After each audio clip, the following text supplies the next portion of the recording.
Wow, hari ini Bitcoin sempat menyentuh di harga 27.100-an US dollar. Harga high hari ini teman-teman semua sempat menyentuh ke sana. Tampaknya para pelaku pasar yang mendorong kuat si Bitcoin kembali mendekati 28.000 US dollar, tetapi tidak semudah itu. Teman-teman harus mencatat, harus garis bawahi bahwa tidak semudah itu Bitcoin mengalami kenaikan yang sangat signifikan tanpa adanya koreksi. Apalagi saat ini memang ada beberapa berita bagus yang datang di ruang kripto, tetapi juga di ruang kripto ya tidak sedikit juga berita buruk selalu datang hampir tiap harinya teman-teman. Saya melihat dalam sudut pandang saya, memang saat ini para investor besar ya masih mau mempertahankan kepemilikan Bitcoin mereka, sehingga walaupun beberapa hari terakhir banyak berita buruk muncul, di antaranya SEC ya melakukan tuduhan terhadap Binance US, terhadap CEO Binance, Changpeng Zhao, terhadap Coinbase, tetapi aksi harga seperti apa? Teman-teman bisa lihat, aksi harga tidak begitu signifikan mengalami penurunan. Artinya apa?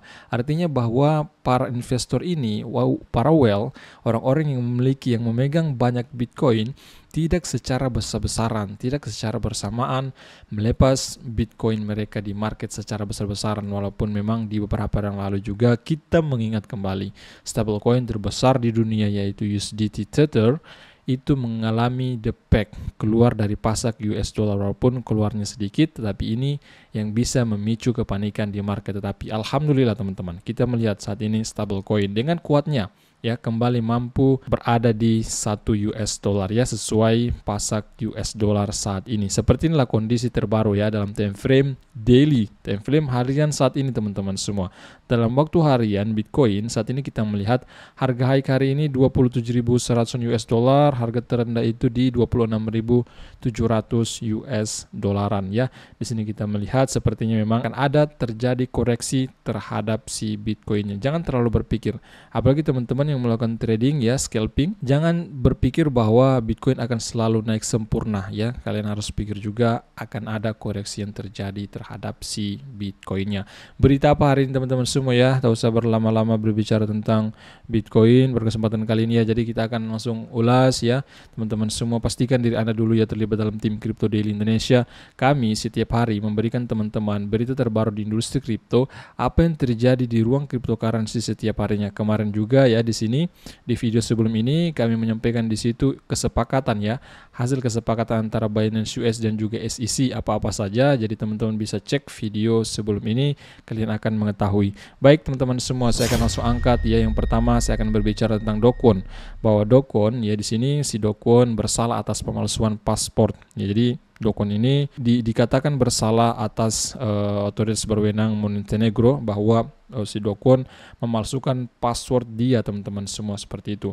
Dihukum nih, kemudian dia dihukum 4 bulan di penjara Montenegro. Do Kwon telah dihukum karena pemalsuan password 13 bulan setelah kehancuran Terra Luna. Nah, akibat daripada dihukumnya 4 bulan ini, jadi penyebabnya itu teman-teman semua ya, penyebabnya maksud saya, penyebabnya itu karena memalsukan password ya dengan rekan dia, termaksud di sini ya Do Kwon dan Han Cheng Jun dijatuhi hukuman 4 bulan penjara di Montenegro karena pemalsuan dokumen.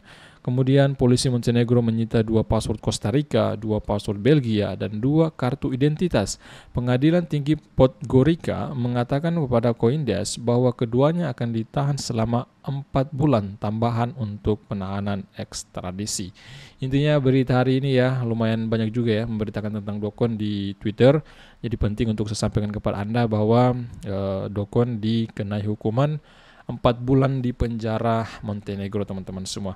Yang kemudian ya, IMF, International Monetary Fund teman-teman semua, Dana Moneter Internasional saat ini dia mengumumkan ya, IMF mengumumkan rencana untuk platform CBDC global. Jadi International Monetary Fund ini ya berencana untuk mereka meluncurkan namanya Central Bank Digital Currency ya, meluncurkan itu untuk apa fungsinya? Untuk pembayaran lintas batas tentunya. Dalam upaya untuk menciptakan sistem moneter global yang lebih mudah diakses ya, IMF atau IMF mengungkapkan rencana platform CBDC untuk pembayaran lintas batas ya. Intinya seperti itu teman-teman ya. Berita hari ini juga menginformasikan IMF ini atau IMF ya, International Monetary Fund atau Dana Moneter Internasional, Badan Moneter Internasional berencana yang meluncurkan namanya CBDC Global mereka untuk apa? Pembayaran lintas batas mereka. Next, Mastercard yang berikutnya. Kita akan berbicara tentang Mastercard. Mastercard mendukung kehadiran kripto melalui aplikasi merek dagang baru. Dukungan Mastercard terhadap kripto memang sudah sangat lama teman-teman semua, dan saat ini mereka berencana untuk meluncurkan, ya di sini kita melihat yaitu Mastercard mendukung untuk menghadirkan kripto melalui aplikasi merek dagang baru mereka. Di sini saya akan singkat saja teman-teman semua. Mastercard berencana membuat perangkat lunak yaitu API atau API yang dapat diunduh. Ini secara khusus akan fokus pada verifikasi interaksi menggunakan jaringan blockchain selama pemrosesan atau pertukaran cryptocurrency. Setelah itu, perangkat lunak ini dimaksudkan untuk memfasilitasi koneksi antara penyedia layanan aset virtual atau VASP untuk melakukan transaksi kripto. Nah, ini berita bagus juga, fundamental bagus yang hadir di industri kripto memberitahukan kepada kita, yaitu Mastercard teman-teman ya mendukung kehadiran kripto melalui aplikasi merek dagang baru mereka. Next up, kemudian Wu Blockchain menginformasikan bahwa kelompok riset Dewan Legislatif Hong Kong baru-baru ini merilis ringkasan pengembangan teknologi Web3 ya Web 3.0, membahas pengalaman Jepang, Singapura, Korea Selatan, dan Uni Emirat Arab, mengatakan bahwa Hong Kong berada dalam tahap awal Web3 dan harus merebut kesempatan emas untuk mengembangkan Web3. Ya memang dalam beberapa minggu terakhir ya semenjak diinformasikan kepada kita bahwa pemerintah Hong Kong ini mulai menerima kembali industri blockchain atau Web3 ini teman-teman semua ya. Mereka mulai ramah lagi setelah di beberapa tahun terakhir mereka sangat kontra dengan namanya blockchain, dengan namanya kripto ya Web3. Tetapi dalam beberapa minggu terakhir mereka mengumumkan mereka akan menerima dan bahkan mereka memanggil perusahaan-perusahaan untuk didirikan di Hong Kong, perusahaan-perusahaan pengembangan Web3. Teman-teman semua seperti itu. Next, teman-teman semua, tampaknya investor besar terus mempertahankan Bitcoin mereka dalam menghadapi hambatan peraturan yang terus-menerus dan ketidakpastian Amerika Serikat. Seperti apa yang saya katakan tadi, walaupun berita buruk datang dalam beberapa hari terakhir ya, tetapi kalau kita melihat secara teknikal Bitcoin, penurunannya itu tidak begitu signifikan. Ya memang tampaknya investor besar ini, para whale, para paus masih mau mempertahankan kepemilikan Bitcoin mereka, tidak melepas Bitcoin secara besar-besaran di market, sehingga mungkin pada saat itu ketika dilepas secara besar-besaran bisa membuat kembali mengalami penurunan di bawah 20.000 US dollar. Tetapi faktanya apa? Tidak kembali turun di sana teman-teman semua. Di sisi yang lain, pada kesempatan kali ini saya melihat video tadi dari CNBC Indonesia dan di sini saya akan mereaction ya salah satu CEO perusahaan. Saya pikir ini menarik ya. Tanggapan dia tentang cryptocurrency sangat bagus teman-teman, menarik ya. Ini sudah tua sih sebenarnya orang ini ya yang berbicara ini, yang diundang ini, narasumber ini salah satu CEO perusahaan, yaitu perusahaan PT Sentra Bitway Indonesia. Nah, jadi teman-teman silakan saksikan apa yang diungkapkan. Ditanyakan kepada dia bahwa bagaimana tanggapan Anda tentang cryptocurrency. Apakah ini akan menjadi mata uang yang sah nanti ke depannya? Apakah ini bisa menggantikan fiat money atau seperti apa? Baik teman-teman semua, saya akan tunjukkan kepada Anda berita menarik ini, informasi menarik ini dari CNBC Indonesia. Pak Hamdi, mengamati di kondisi saat ini dan juga harapan tentunya dan pesimistis juga begitu ya dari para trader dan juga para pelaku pasar, ada yang menganggap kripto itu adalah uang masa depan dengan optimismenya begitu ya. Dan ada juga yang menganggap kripto itu adalah uang palsu. Kalau dari point of view dari Anda, di kondisi yang ada saat ini, Anda melihatnya seperti apa? Apakah memang kripto akan menjadi uang masa depan kita atau justru memang hanya uang palsu saja nantinya?